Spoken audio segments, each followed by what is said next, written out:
Olá, meus prezados colegas, meus prezados alunos, meus queridos seguidores da nossa página aí do Facebook, Prof. Renato Brasileiro, sempre buscando e procurando aí trazer conteúdo, a qualidade para vocês aí pelo Facebook, divulgando esse conteúdo de maneira gratuita. A gente pensou numa nova aqui estratégia de estudo.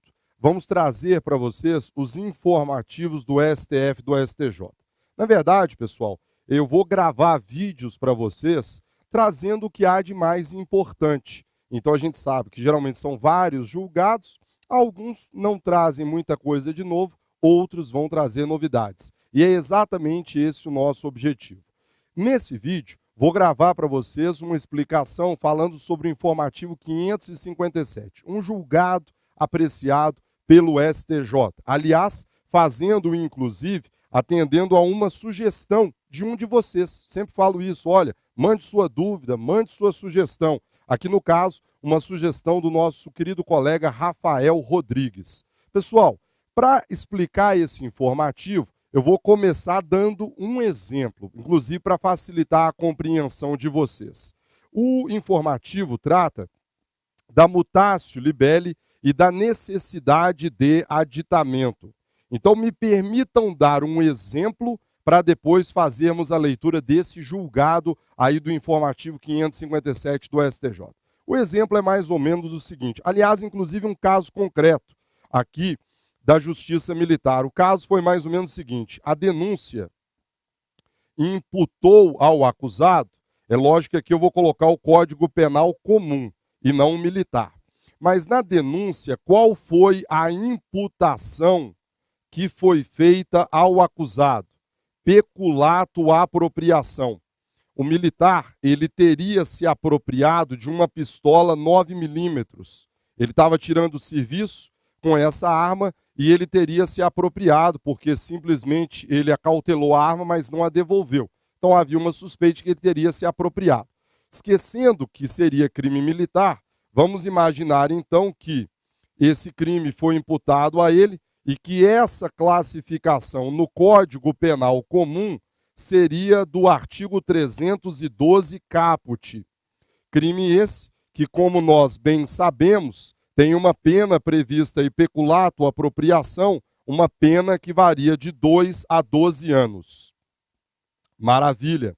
Renato, mas o que aconteceu nesse caso concreto de interessante? No caso concreto, colegas, o que aconteceu?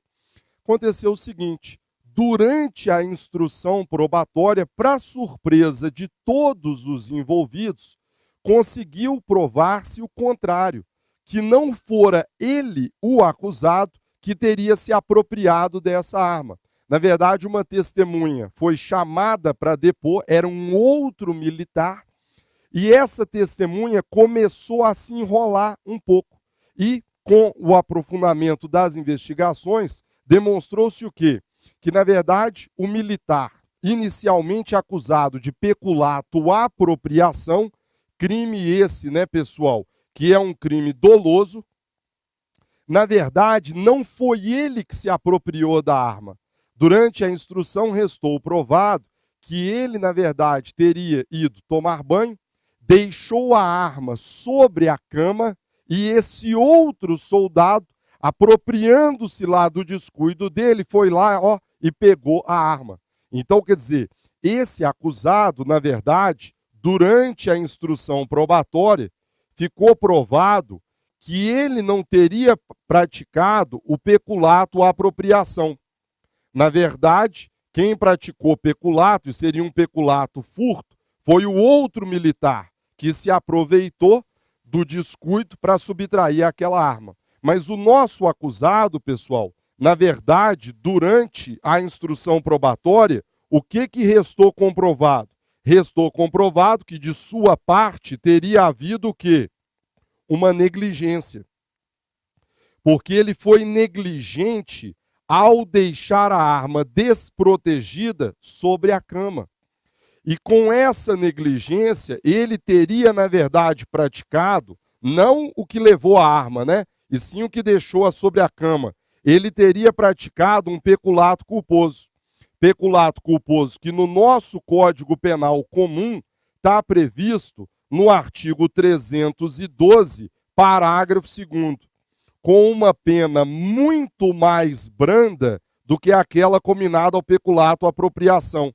A pena prevista aqui, colegas, é uma pena de 3 meses a 1 ano. Então, olha que exemplo interessante e muito bom para ser cobrado de vocês numa prova da OAB, num concurso público. Cidadão inicialmente acusado de um crime doloso, peculato apropriação. Durante a instrução probatória, no entanto, restou demonstrado que ele teria agido de maneira culposa, porque ele foi negligente. Portanto, o crime seria um crime de peculato o quê? Culposo. A questão é, na hora da sentença condenatória, se o juiz estiver convencido de que, de fato, o crime por ele praticado teria sido um crime culposo, indaga-se: pode o juiz de plano condená-lo pelo crime de peculato culposo? Colegas, na prática, no dia a dia do fórum criminal, é isso que acontece. Todos pensam: poxa, melhorou, está ótimo. Saiu de um crime doloso, pena mínima de 2 anos, caiu num crime culposo, pena mínima de 3 meses, está ótimo, Renato. Todos sairão felizes, juiz pode condenar. Só que é evidente que não, pessoal, porque eu não posso permitir que alguém seja condenado por um crime que não lhe foi imputado. Se você permite que o juiz de plano condene pelo crime de peculato culposo, o que vai acontecer? Uma claríssima violação ao princípio da correlação entre acusação e sentença, porque o acusado será condenado por um crime que não lhe foi imputado. Não houve imputação de crime culposo. O acusado em momento algum se defendeu da imputação de uma conduta negligente, imperita ou imprudente. Como é que eu posso condenar por crime culposo? Não posso. Aí, pessoal, surge o questionamento quanto a mutatio libelli e a necessidade de aditamento. Sobre o assunto, o que você precisa entender? Primeiro, você precisa entender o regramento do Código de Processo Penal antes da reforma processual de 2008. Leia comigo a antiga redação da mutatio libelli. A antiga redação do 384 dizia: se o juiz reconhecer a possibilidade de nova definição jurídica do fato, em consequência de prova existente nos autos, não contido explícito ou implicitamente na denúncia ou queixa, baixará o processo a fim de que a defesa, no prazo de 8 dias, fale. Se quiser, produza prova, podendo ser ouvida até 3 testemunhas. Parágrafo único. Se houver possibilidade de nova definição jurídica que importe a aplicação de pena mais grave, o juiz baixará o processo, a fim de que o MP possa aditar a denúncia ou queixa. Colegas, percebam que na antiga redação do 384, só havia necessidade de aditamento se esta prova de elementar ou circunstância importasse na aplicação de pena mais grave. Pena mais grave, parágrafo único do 384, exigiu o aditamento. A contrário senso, o caput era aplicável para as hipóteses em que essa pena ficasse igual ou ficasse inferior. Leia comigo agora a nova redação do 384, dada pela Lei 11.719.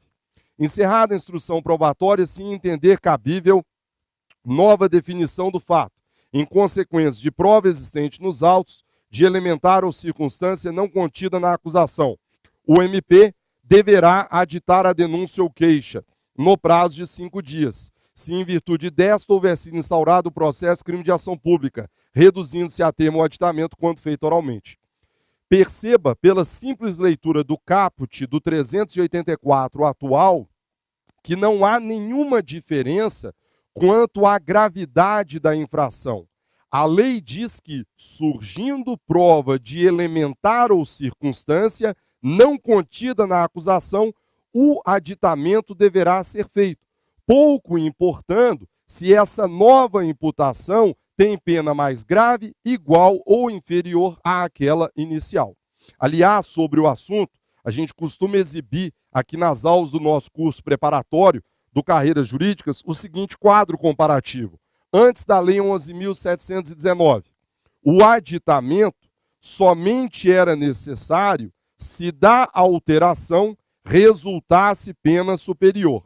Então, antiga redação do 384. Renato, e depois, diante do surgimento de elementar ou circunstância, não contida na inicial, sempre será necessário o aditamento, pouco importando se da nova imputação resultar pena maior, igual ou menor àquela originalmente imputada ao acusado.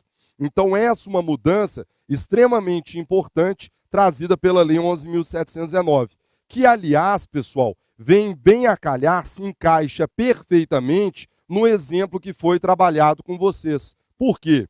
Porque aqui no exemplo trabalhado, temos a desclassificação de um peculato doloso, um peculato cuja pena mínima é de 2 anos, para um peculato culposo, cuja pena mínima é de 3 anos.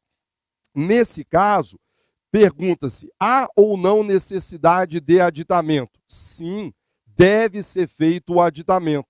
Tomem cuidado com um precedente antigo do Supremo, inclusive citado aqui no nosso manual, o HC 85.657.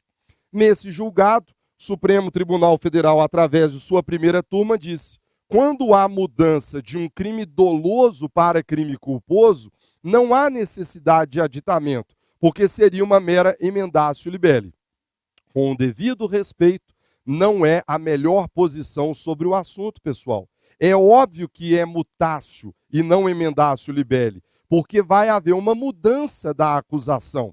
Se eu estou saindo de um crime doloso e indo para um crime culposo, é óbvio que há necessidade de aditamento, porque em momento algum houve a imputação da negligência, da imprudência, da imperícia.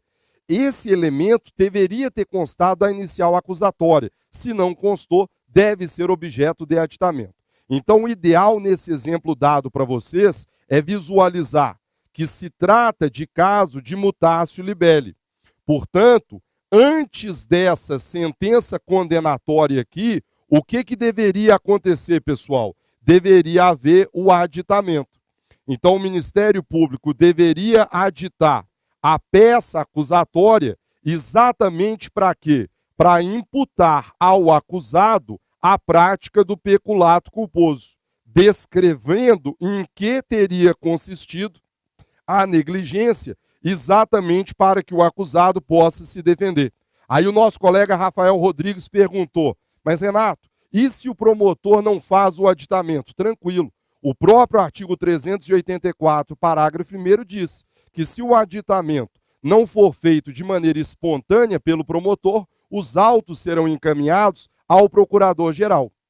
Renato, mas e o procurador-geral? Se ele fizer o aditamento, ótimo. Se ele não fizer o aditamento, outra opção não terá o juiz se não julgar o acusado pela imputação originária. É óbvio que o juiz não pode julgar com base naquilo que surgiu durante a instrução, porque se o fizesse, estaria julgando ultra petita, extra petita, o que caracteriza violação ao princípio da correlação entre acusação e sentença. Então, nesse exemplo dado, deve haver o aditamento, por mais que isso resulte na aplicação de uma pena menos grave. Sobre o assunto, informativo 557 do STJ nos traz um julgado muito bom, um julgado que reflete a correta posição acerca do assunto e que, por isso, merece a gravação desse vídeo para os senhores. Aí na tela, pessoal, vamos dar uma olhada? Direito processual penal.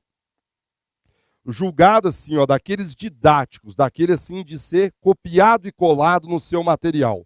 Mutácio libelli e desclassificação do tipo penal doloso para a forma culposa do crime.